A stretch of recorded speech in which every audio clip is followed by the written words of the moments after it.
purpose of my site is baseball and pickleball. The goal of the site is to entertain and potentially educate its users. Here are the two wireframes that I used to design my website. As you can see, the wireframes are very similar. This is by design because I wanted to create a very uniform layout for my website. Here you'll also find the sitemap I used for my website as well, that breaks down the structure of flow for the site.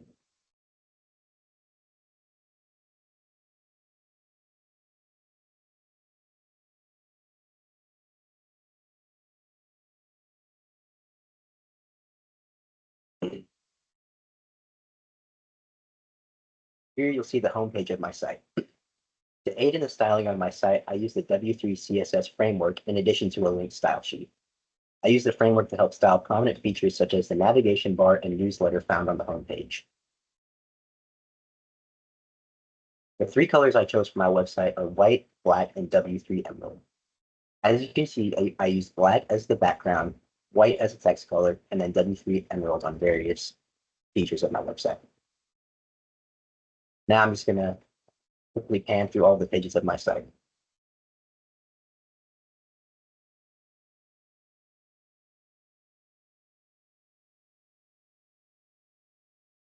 As you can see, the navigation bar has drop-down menus to cut down on the amount of options that users have to click on.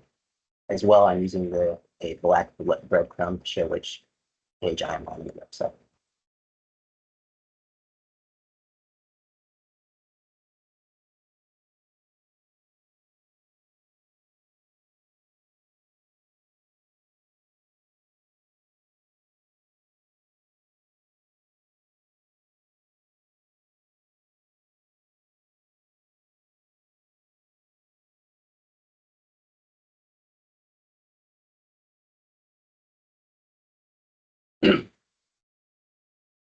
Here you'll see the code that I used to create this website. For the navigation bar in particular, I use, as I mentioned earlier, the W3 CSS framework, where I use the various classes to create the navigation bar with the drop-down menus. You also see here that I use the W3 rounded borders on my form as well. To create the two-column layout for my homepage, I use the W3 rows and columns. This varies from what I did for the rest of the pages, as I use just a standard CSS flex box for that. Moving on to the other pages. You can see, as I mentioned, for the two-column design, I just used the standard HTML and CSS containers.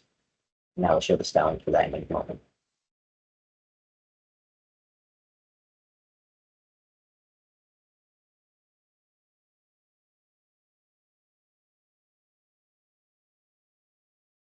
All right, now on my CSS page, you can see the styling I used for the flexbox. You can see all the two classes, container, and column used to create the flexbox, and set the column width of each column 50%. And then the left and right column tags are used to add padding around each column.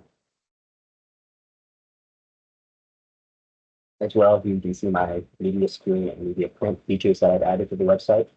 In particular, for the media print, I have it so when the page is going to be printed, the nav bar will not display. As well, all of the text on the page will turn into time to normal, or times, depending on if you're on Apple or Microsoft or Apple.